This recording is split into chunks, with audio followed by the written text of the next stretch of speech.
Hi, what's up everyone? I'm Jaden Luis. Persing Untay, Mariel Magdabayan, I'm Carby William. Darius Tadea. And I'm Christopher Miguel Samara. And we're going to talk about, in our podcast today, is all about gender. From being a male to a female and being a part of the LGBTQ community. So, alam naman natin ngayon in this world na meron tayong 70 plus or umaabot na siya ng 100 ngayon na gender. Every day may na-form na bagong gender. So, do you think na necessary yung mga na-add na gender when it comes na, kung sasabihin man natin, parang similar lang sila sa isa't isa. Iba-iba lang ng tawag sa kanila. Do you think necessary ba yun or they should have the rights para gawin yun? siguro para sa akin kasi, kusa lang yung nalabas sa sarili nila. Kaya parang wala tayong karapatan na pigilan sila kung ano man yung magiging mararamdaman nila, kung ano yung parang gender nila, gano'n. Okay, so before mag-start tayo dito sa podcast natin, syempre, kailangan natin tanungin yung ano natin, yung mga gender natin, di ba? Para aware tayo sa kung ano ba yung sasabihin natin, hindi makaka-offend sa atin. Okay, so I'm gay. Ikaw, anong gender, straight? Straight. I'm straight as well. Straight din po, syempre. Hindi ko alam. Gender crisis. In gender crisis pa. Okay. So, dun tayo sa in gender crisis pa. How do you say na paano ka, or ano yung insights mo? Bakit ka nahihirapan na sabihin kung ano yung gender mo? Parang mixed feelings lang. For example, pagdating sa love, parang normal lang siya sa'yo, pero alam mo na hindi siya normal in terms of parang may nagkakagusto ko sa isang bagay na alam mo hindi normal, pero yun yung napipili mo. Parang ganun yung nararamdaman. So, you can say kung gay ka ba or bisexual, gano'n. Kasi parang sa situation ko right now, walang gender yung walang gender yung nagugustuhan ko. Parang talaga kung ano siya, yun na yun. Parang hindi ko tinitignan if girl, boy, or girl, Label or gender. Then, dako tayo dito sa about sports ng gender. Ayan. Dun tayo sa volleyballs and basketball. As we all know, in this day or in this era, mayroon ng mga basketball girls, basketball boys, volleyball boys, and volleyball girls. Then, meron kasing school na nag-i-implement ng mixed volleyball. Diba? Yung magkasama yung volleyball yung lalaki at saka babae. 6 players ang, diba? 6 players yung sa isang volleyball field. 3 yung babae, 3 yung lalaki. Pero maraming schools ang nagdi-disagree na gawin ito. Kesyo mas malakas daw kasi yung lalaki, baka daw hindi kayanin ng babae. Siguro ano magiging thoughts dito ni Tadea at saka ni Gillian? Nagbabasketball ba kayo? Sa atin. Pero ikaw, kung isipin mo, kung yung basketball, parang naglaro kayo one day, tapos may kasamang babae, ano yung thoughts nyo doon? Or ano yung ma-feel nyo? All boys kayo, tapos biglang may girl or May mga girls na sumali. sa Parang sa akin, parang hindi bagay yung mag-basketball yung mga babae kasi iba kasi yung mga galaw ng mga lalaki sa basketball. Pero hindi mo naman sinasabi na hindi kayang mag-basketball ng babae. Like, sinasabi mo lang na hindi sila magandang maglaro sa isang laro. Okay.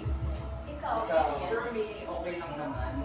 Pero kung makipag-keep up po sila sa galaw ng mga physical or mental, okay lang din.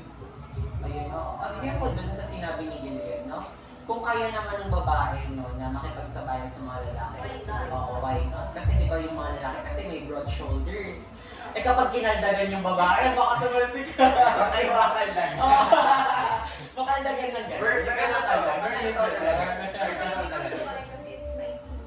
Oo. Di, pero di ba may mga babaeng yung parang Mas masculine sila gumalaw, ganun. Kaya minsan may mga babaeng nag-basketball talaga. Kayo, anong thoughts niyo? Sa tingin niyo ba it's time para para isali ang mga babae sa laro ng basketball ng lalaki?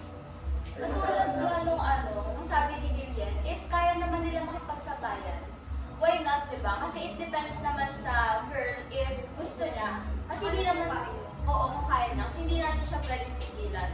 Kasi if pipilitin natin sila na sumali, parang ano eh, parang naano natin yung karapatan nila sa gusto nila. Okay. So it's about volunteering kung sasali sila. Siguro kaya ako, may 2 teams ako eh. Parang 2 teams, boys tsaka girls sa volleyball. Tapos, one time, parang every Friday ata or Sabado, pandemic time yun. Parang 2 teams pinagsasama. Tapos parang ako kasi talaga, naniniwala din ako na parang mas malakas din talaga yung mga guys in terms of parang sa strength. Ganun. Kasi parang pinag-mix that time and makikita mo rin naman talaga kung ano yung kakayahan ng lalaki sa babae. Pero hindi naman it means na dinidiscriminate sila. Talagang alam lang natin kung ano yung totoo tsaka kung ano yung talaga yung mga Agree ako dun sa part na yun. Like, hindi naman sa discriminate yung mga babae. Pero meron kasi yung mga type ng skills na magaling yung babae na hindi magaling yung mga lalaki. Then meron din mga skills yung lalaki na hindi naman magaling din yung mga babae. So parang let's agree to disagree na lang dun sa part na yun. Okay. Alis na tayo dyan sa sports na yan. Then let's go doon sa gender orientation ng mga tao. Ano yung kayo sa inyong lahat to, open question to. Marami kasing mga kabataan ngayon or maraming mga Gen Z yung tawag sa ano natin yun, di ba? So maraming Gen Z ngayon ang mga straight, pero jumojowa sila ng mga kakapwa nilang gender just to make it a trend. Like parang iniisip nila na trend yung pagiging bading ngayon. Parang cloud nine. Yeah, cloud chasing, gano'n. Parang gano'n na siya. Diba? Anong thoughts niyo dito sa mga Gen Z na na parang ginagawa yung pagiging bading? So first, paano mo ba malalaman na ginagawa ko rin na? Hindi, alam mo kasi yun, yung parang, alam mo yung, wait lang, straight siya, alam niyang straight siya sa buong buhay niya. Then parang, gumawa lang siya ng poging, just to, parang masabi lang na, uy, nagka-jowa ako, mabait ako, gano'n. Then, kasi meron akong mga friends na kaya ako tinatanong pa, kasi meron akong experience, meron akong mga friends na jowa talaga sila ng bading kasi akala nila nakaka-attractive to sa mga babae. Uy, nag-jowa to ng bading, mabait to for sure, gano'n. And nag-work yan sa kanila. Sa tingin nyo, ano kayang idea nyo sa gano'n? Ikaw, siguro hindi naman masama if sumabay sa night. As long as wala naman sila ginagawa masama and if masaya sila din. Okay. Kayo, anong thoughts nyo dito? Okay lang din. Sige, Yung yun, problema ganyan. po, yung parang, yung cloud, yung pagkakahabol sa pera o Yeah. Yun yung mali. Yun yung mali, oo. Hindi siya nagiging mali. Yeah. Punta tayo sa question na yun. Ayun, ako kasi, I've experienced this as di ba, former transgender. Nakita niyo naman ako, itsura ko dati, di ba? Maraming mga lalaki kasi na pumapagod sa bawat for money, di ba? Sa tingin niyo ba, yung mga tagbay na lalaki, sa tingin niyo, sinong may kasalanan dito? Kasi di ba maraming bakla nagsasabi na, ay shit, ginamit ka lang ako para sa pera. Ano yun, nasangkan ako, gago yung mga lalaki ngayon, gano'n. Sa tingin niyo ba, the gay should, or yung mga transgender ba, they should put the blame on the boys or kasalanan mismo ng bakla? Para sa akin parang kasalanan nila parehas. Kasi kung iisipin mo, hindi naman lahat, pero kunyari yung lalaki, pumatol siya sa gay just for money. Tapos yung gay naman, parang pinatulan niya rin yung lalaki para sa kumbaga may gusto. Pleasure. Oo, yun, For for intimate pleasure. pleasure. Oo. So yun, para sa akin, parehas din sila may mali sa part na yun. Eh kayo, ano to ka? Walang bash dito. Kahit anong side Let's ninyo, be okay lang. open-minded. Oo. Kahit ano dito, walang bash dito. Ikaw, anong thoughts mo dun sa, sino yung may mali dun? Yung bakla ba or yung lalaki? Sa tingin ko, parehas lang silang may mali din. Kasi siguro hindi naman din gagawin yan na lalaki kung wala rin, Okay lang. Okay lang. Mag-pressure.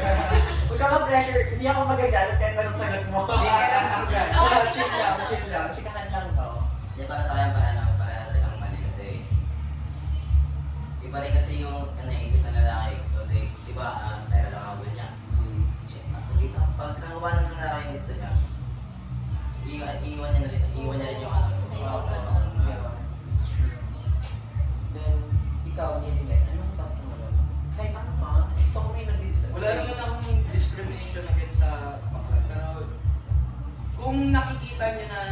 sides na ganun yung believe mo. Oo, yun yung ano din, hindi Sana yung iiwanan nyo na, yun na lang. Oo. Yan yung relationship nila. More on pag kasi, pag gays, parang more on sila yung nagsisettle Oo. sa guy. Yung kahit na Parang, red flag oo, na. kahit na red flag. Kasi, pag nagdating kasi sa gay, parang sila yung parang hirap makahanap ng Oo, serious oo. RS.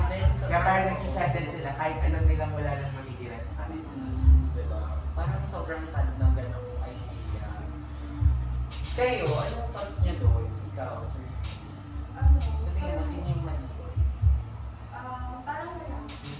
Bakit yung lalaki yung may mali doon? Kasi in the first place, bakit kailangan niyang gamitin yung isang tao para lang sa pera? That's true. Pero yun nga, yun dun sa tanong ko yun, parang nasagot ni Gillian yan kanina, no? Kasi kung alam ng bakla na peperahan lang siya ng lalaki, bakit niya pa ano yung Oo.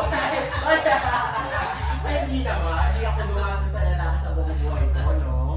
Then, about that naman, punta tayo sa sa mga question na, ano bang mga Ay, wait. pwedeng question? Parang dagdag din doon. Parang hindi naman din forget ginasasan yung guy. Is parang yung guy na yung may problem. Kasi may mga gays or may mga RS talaga na parang may isang tao lang na gusto magbigay. Kahit hindi, kung saan nilang Kaya ina. dahil maganda na yung give and take na. Oo, maganda yung Hindi giving. pwede yung ikaw yung kakain. Pwede naman yun, mag-give and take. Kung talagang matagal na kayo or nasa serious na kayo. Or pwede pa lang mang-libre or magbigay na lang basta-basta. If talagang alam mo sa sarili nyo, na parang totoo kayo sa isa't isa. Or yung parang hindi pa kayo sure, tapos parang hindi kayo nag-give and take. Parang sa huli, yun yung magiging problem yung dalawa. Ayun. Siguro, sign of commitment na rin kapag umastos ka dun sa taong mahal mo. No?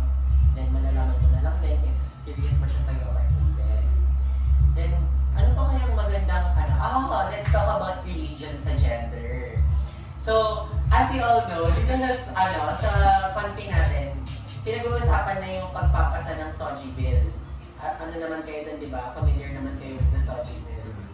Maraming pastor na parang nag-disagree para ipasa yung Soji Bill. Just because akala kasi nila na kapag pinasa yung Soji Bill, mapapasa din yung same-sex marriage. Kasi if you don't know, Soji Bill is about anti-discriminatory for LGBTQ people. Then, kasi ito yung mindset nila ha, ito yung nakita ko mindset nila. Kapag nagpasa yung anti-discriminatory bill against sa mga LGBTQ, parang mawawalan sila ng karapatan na mag-disagree dun sa same-sex marriage na yan. So, punta tayo dun sa idea ng same-sex marriage. Sa tingin ninyo, appropriate ba na magkaroon ng same-sex marriage dito sa Pilipinas? Siguro sa panahon ngayon, oo. Pero hindi talaga sa di ba pinag-usapan natin? Hindi talaga sa simbahan. More on in law, kumbaga, sa law. Civil union. Kasi may karapatan naman silang mag-commit sa isa't isa. Lalo na kung magmamahalan talaga. Yun lang yung progress sa panahon ngayon is parang hirap pa siyang kunin kasi parang more on church country tayo, di ba? Parang more on religion tayo. Religious. Pero on church country aside, kasi di ba, as we all know ngayon, sobrang open na ng world to LGBTQ. As myself, ayoko din ng same-sex marriage in church. Gusto ko yung civil union lang, ganun, parang ipasa na lang na magka-civil union. Pero kasi dito sa Pilipinas, wala pa yung civil union for LGBTQ people eh. Meron ba? Ilan lang. Oo, parang mahirap pa siyang ipasa kasi marami requirements na kailangan. Oo, kaya usually yung iba, di ba, sa ibang bansa sila Oo, sa ibang bansa sila nagpapakasal. Then, ang ano ko kasi dyan, if church, di ba kasi nga masyadong ang dami nang binibigay na opportunities for LGBTQ persons na magpahayag, may mga pride walk na nga, di ba, yung mga rally. Oo. Parang masyado naman yatang inaabuso namin, kami mga LGBTQ. Parang inaabuso naman yata namin if ipipilit pa namin magkaroon ng same-sex marriage sa mismong church, no? Kayo, kayong dalawa, anong thoughts nyo dun? Sa tingin nyo ba, okay lang ba na magkaroon ng same-sex marriage sa loob ng church? It depends sa mga church. Kasi may mga church din na conservative sila, gusto nila i-value yung traditional na mga pamilya, mga gano'n. At yung pero dapat din i-respect din natin yung isa't isa, dapat yung makipag-understand tayo sa mga situation natin. So parang sinasabi mo is like, depende sa church. If papayag sila magkaroon ng gano'n. Like may mga certain church na papayag sa gano'n, tapos may mga certain din na hindi papayag sa same-sex. Gusto lang nilang i-value kasi yung traditional na Traditional, yung lalaki at babae. No? Ikaw, Para sa akin, depende rin sa simbahan niya. Kasi kasi may ilang din simbahan na tumatanggap ng same-sex marriage. Kasi meron din ibang hindi. Parang kagaya lang sinabi ni Gideon. Parang ganun. okay, dyan pa rin tayo sa same-sex marriage na yan. Pero ibang perspective naman tayo. So, sinasabi natin na ang pwedeng ikasal is yung babae at saka lalaki sa church. Paano naman kung yung isa ay transgender, I mean, nagpapalit na siya ng gender niya, gender reassignment na siya. Do you think valid yun para ikasal sila sa loob ng simbahan or no pa rin? No pa rin. No pa rin. Kasi part pa rin sila ng LGBT. And alam naman natin yung mga ibang church or simbahan, super nila dyan, sensitive nila pagdating sa mga LGBT. Hindi nila tanggap yung mga gano'n. Respect na lang talaga. No. Kayo? Hindi, no? Hindi. Okay, so alis tayo dyan sa religion, then go tayo for public opinions about ito yung most controversial question na sinagot ni Catriona Green once. Do you think magkaroon ng third restrooms for LGBTQ or bigyan sila ng karapatan na pumili kung saan sila magsisipahan? Siguro Bigyan siguro sila kasi may mga babaeng hindi sila comfortable sa mga kasi alam nila na lalaki din sila kasi may mga instance din na may nangyayaring mga masamang bagay sa kanila sa loob. Tsaka mamaya nagpe-pretend lang pala na Yeah, I agree. Yan din yung isa sa problema ng Soji Bill na yung parang kapag di ba kasi kapag pumasok yung bakla sa restroom tapos di pala siya bakla talaga, yung sabihin na, uy, hindi ka naman bakla, ba't ka nandito? Sabihin, discriminate mo ako, tara kasuhan kita ng Soji Bill. Di ba? Di ba ganun yun, di ba? Panlapan na nila yun, yung mga lalaking tarantado talaga, Kayo, nasagot niya na ba yun yung parang kailangan na magkaroon? Siguro oo. Kasi parang once na nakapang trans ka, tapos sa gay ka na CR, parang mas more on mas maraming taong mapapansin or mas yung iba magtataka, parang discriminate ka pagdating sa gay. Tsaka baka mabugbog sila na nila. Ay, grabe na! Mga sensitive. Tapos pag sa female naman, May ganun noon. Lagi ako nakaka-encounter na gano'n sa mga CR, lalo nung mahaba yung po.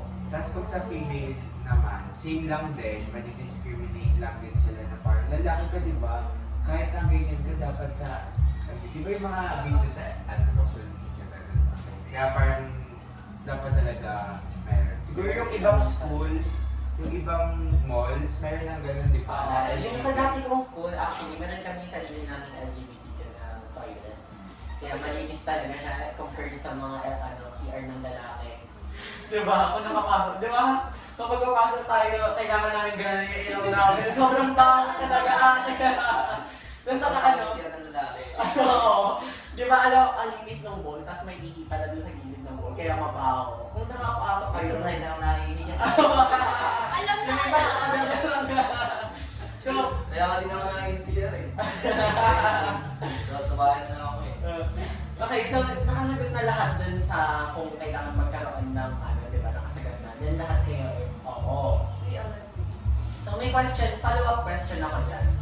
Do you think na parang dinidiscriminate niyo yung mga ugali ng LGBTQ? Or parang masyado niyo silang ini-stereotype about dyan? Like, kunwari, yung doon nga. Yung, alam niyo yung parang, kasi, di ba? We're talking about gender inclusivity. Then, parang gagawa kayo ng isa pang restroom for LGBTQ only. So, parang hinahati niyo sila, tapos parang nilalagay niyo sila sa preferred gender nila. Do you think, kayo ha? Hindi naman sa nila, parang gusto lang namin protect sa Yung protektahan yung like sino, yung LGBTQ and yung mga tao as well. Like parang for the safety of everyone, no? Then, okay. So, may question din pa kayo about I have a question. Di ba ano naman tayo? We have our own beliefs, di ba? Oo, meron. So, first question ko muna, ano yung mga ano nyo? Religion? Ikaw? Christian? Christian? Ikaw? Catholic. Mormon ako. What's Mormon? Mormon is yung ano, if nakapunta na kayo, alam mo sa bayan nyo papuntang bayan nyo alam niyo yung context. Pagka pumunta kayo pa bayan nyo makikita niyo yung color white na malaking building. Yung may matulis na taas. Hindi siya iglesia ni Cristo may matulis lang siya na ano. Yun. Parang nag-mission kami, gano'n na mag-preach sa mga bahay, gano'n. So, yung next question ko is, alam naman natin pag churches, di ba, ano talaga, mahigpit sila pagdating sa mga LGBT. Paano pag ikaw super committed ka sa church, pero nagkaroon ka ng anak someday na part ng LGBT, paano mo siya i-handle? Isa-isahin natin. Ikaw muna. Paano mo i-handle? Kunyari, di ba ikaw, Paano mo siya ano ba- papalakihin? Or paano mo sisitwasyonan yung gender niya? kung pipigilan Pipigilan Kasi mo ba? may paniniwala tayo, di ba, Oo. na dapat male and female lang. Siguro sa akin na, hindi. Parang nalalaan ko siya kung ano siya. Basta i-guide lang siya sa tama. Parang, parang ganun din naman lahat, di ba? Kung ano yung beliefs or gusto mo, hayaan mo lang. Kasi doon siya mag-grow, doon siya matututo. Parang, yun yung mas makakabuti sa kanya. Para pagdating ng araw, mapapatunayan na or kaya niya yung sarili niya na sa mga siblings. Ikaw, Kasi yung sa kanya, hindi ko siya pipigilan na kung ano man yung preferred gender niya. Kasi parang kapag lumaki siya tapos pinigilan mo, parang feel niya may kulang sa kanya. Or parang, yung tawag dito, like yung, hindi siya magiging open sa sarili. parang itatago niya pa sa'yo, no? If ever. Yun yung mas mahirap. Baka nga mag-rebelde pa if ever. Ayo, sobrang mo. Kaya nga. Ikaw, Maria, yun sa'yo. Sagutin mo yung sarili mong question. Ikaw, For Maria. me naman, for me naman, let's be open-minded pagdating sa mga LGBT, lalo na if anak mo siya. Hindi lang dahil anak mo. Kasi diba, alam naman natin na hirap yung mga part ng LGBT na mag-open sa family nila. Since napaka-homophobic and kung ginajudge na nga sila ng iba, bakit ikaw as a mom or dad, bakit hindi mo pa siya kampihan, diba? Ikaw. For my opinion, di naman sama. Lang. So supportan ko pa naman siya kung anong sexual yung gusto niya. Pero basta lang hindi siya mapunta sa kung ano masama, ganun din.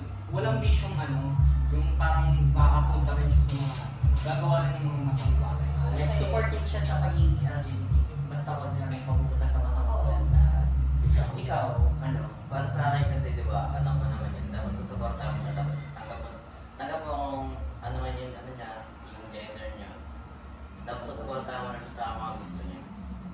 Siyempre, baka mag-rebelde pa yun.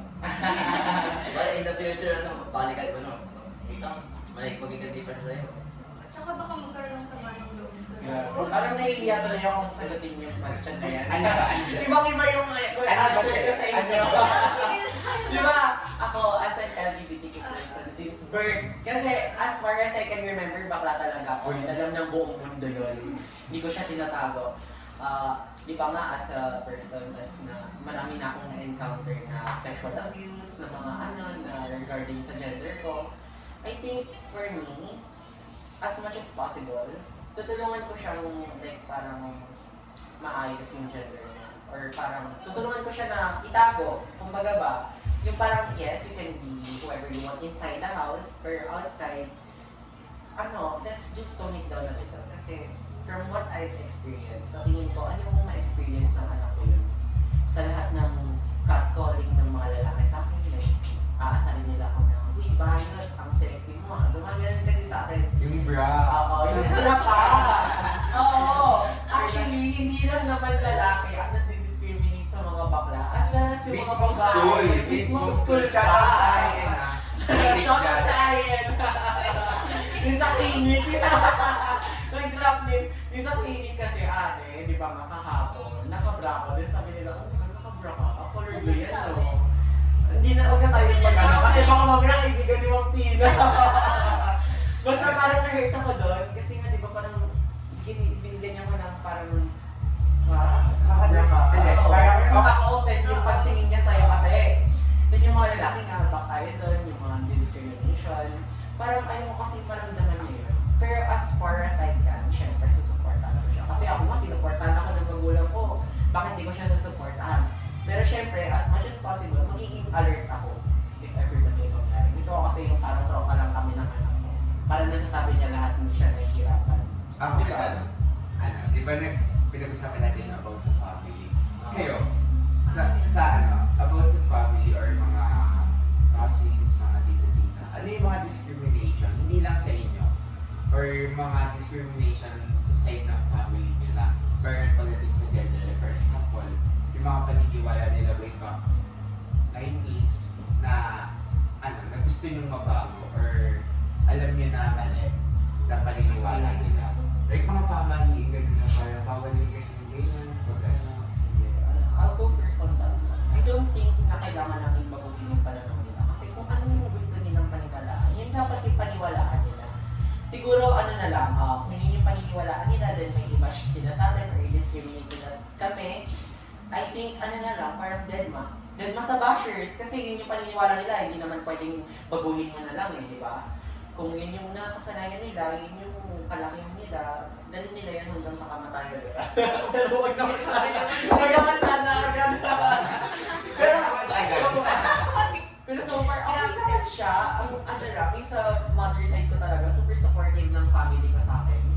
Yung siguro yung sa father side ko na lang, siguro sobrang sama talaga ng loob ko sa kanila kasi nung nalaman nilang bakla talaga ako.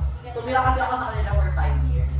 Then nalaman niya nilang bakla ako, binalik nila ako sa nanay ko, hindi na sila nagparamdam sa akin ever. Ikaw.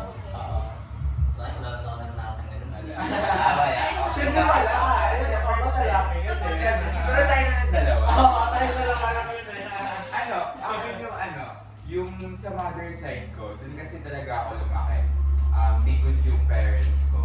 Tapos yung sa father side ko, parang dumating sa point na parang every year, 2 or 3 times year na kami magkita. Pero taga lang sila sa Alamay.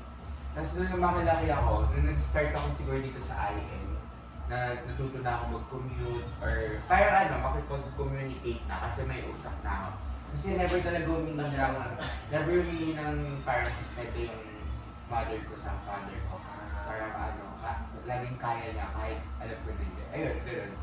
Tapos parang sa sobrang hindi ako sanay sa kanila, parang nahihiya ako na-express yung sarili ko.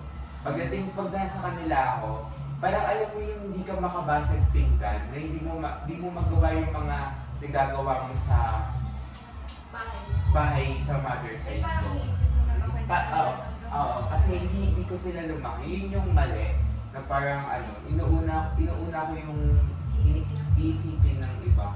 Or, ayun na, yung parang nangyari sa'yo, di ba? Parang nakakatakot din yung Nakakatakot na nakakapag-away. Kasi, lalo na pag hindi ka din lumaki sa mga taong yun, parang iniisip mo na parang ang dali ka nilang i-judge in terms of pag sa ganung bagay na hindi naman nila alam kung ano yung pinagmulan, kung ano yung gusto nang galing yun. Kaya nag-start ako hindi na talaga makipag-communicate sa father ko doon. Kasi parang may gathering kasi na last year yung umuwi yung lola ko. Tapos parang doon ko na patunayan na parang sobrang hirap talaga pag hindi mo kaganon yung family side mo. Na parang alam mo yung ang hirap magpanggap sa alam mo hindi naman talaga ikaw. Yung ganon, yun lang. Kaya Kaya niyo pa rin mag-forgive. Ako sa father side ko, no, I cannot. Ikaw, My kaya? father side. siguro pagdating sa ganon, oo, pero pag It takes may time. ibang side yung hindi ko kaya mag-forgive sa father side. Enough with the LGBTQ. Puro tayo LGBTQ. Balik tayo sa mga... Wait, anong time na ba? Wait, baka Hindi, wala pa yan ate. 29 minutes. Oo, wala pa yan. 30 minutes pa tayo. Last 5 minutes. 30 minutes na lang ba? Di ba 40? Di ba nag-take pa tayo ng nakailang take pa tayo? So, Hindi natin isasama yun. hindi natin, hindi, I mean, nakabawas sa time yun. Okay. Dito tayo sa sa mga state na yun. Siyempre, on and on tayo about discrimination against LGBT. Pero kayo ba, sa school or outside school, nakaranas ba kayo ng discrimination? Kasi ako, for sure, ang dami ko nakikita ng discrimination sa loob ng classroom mismo against sa mga lalaki. Kayo, Sa mga sa inyo, lalaki. saan nakapag-isip ba kayo na, ay, puta, parang discrimination to. Hindi naman. Dati kasi may kaibigan akong bakla. Nakikinig ko din naman kami. Marami kami sinasabi sa ito. Namin, parang tropa lang kami nun. Lang kami. Inaano ko naman siya eh. Ini-insult ko naman siya na bakla siya, gano'n. Tapos ako, inaano niya rin ako, pinapalikan niya rin ako. Gano'n lang. Parang joke lang. Joke Pero lang. alam mo sa sarili nyo lang, may friendship talaga kayo. Pero parang ganun lang kayo Tropa magpakita. ko. Tropa. Okay Ikaw ka ba? Kasi kung hindi nyo alam yung discrimination sa inyo ng mga teachers sa loob ng classroom, ako na magpo-point out. Ikaw, sabihin mo, discriminate ka na Ano sa ba loob ng sa classroom. Ano ba? Discrimination sa Physically? bias sa skills, sa appearance, sa kasi alam ko may isang teacher na grabe talaga man-discriminate. Gagahapon lang. Kagahapon lang. Hindi yung mga first quarter pa, second quarter, may isa ka na Di ba dahil gagahapon? Hindi ka nakasali kasi ang gandal mo. Ay, ganon. Sino kaya? Hindi kasi di ba, hindi, ito, ako naman po point out para sa mga lalaki. Di ba, they are considered as loko-loko. Kaya di ba parang kapag sa groupings, yung mga, kung if ever, hindi teachers, mga estudyante, sila yung mismo nagsasabi na kayo yung naging kasama kasi hindi naman yan magaling sa isang bagay. Parang ini-stereotype nila yung mga lalaki is mapapamigat lang.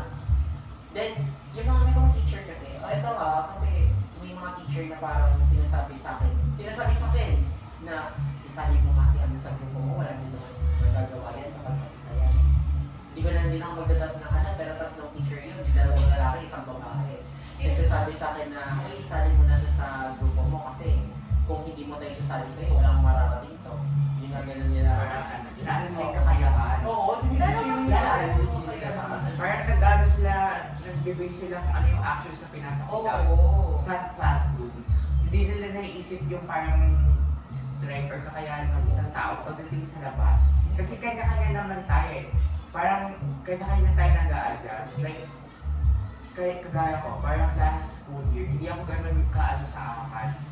Pero parang, alam mo yun, depende rin talaga sa tao tsaka sa environment ng tao. Andiyan kasi yung yung parang, kumari ako, hindi ako magaling academically. Hindi ako nakakapag-honors ngayon dito sa IN, di ba? Then yung parang ginawa ni Sir A.D. last quarter, ginawa niya leader yung mga academic achievers lang. Hindi niyo nilagay ko dun sa reflection niya yung sabihin niya kung ano daw yung mga thoughts natin sa ginawa niya. Sinabi ko sa kanya na mayroong mga academic achievers na hindi kaya maging leader at may mga hindi academic achievers na mas kayang maging leader. Alam natin yun. Ayun. Tamad na yung Ako. mga tamad na yun. Oo. Nakita ko, hindi ko kaya.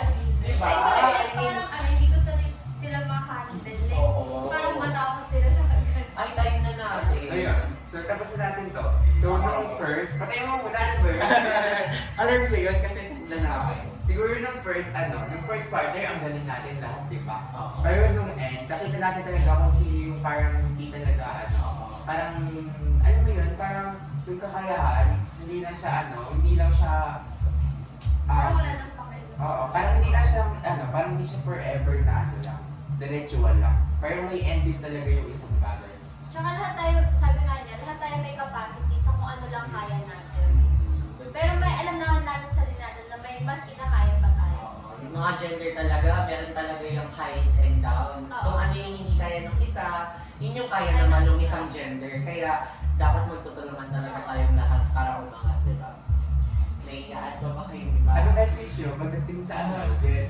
Siguro ang message ko sa inyo, yung sa mga manonood din ng mga LGBTQ, huwag kayong matakot na ihayag yung sarili nyo. Yung mga bash ng mga lalaking yan, dead malang yan. Hindi Huwag yung papansin yan, ekis lang yan.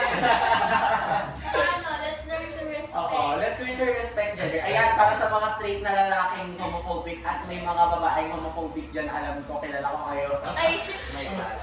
Okay, so that concludes our podcast about gender. Thank you for listening. Again, I'm Christopher Miguel Bisamala.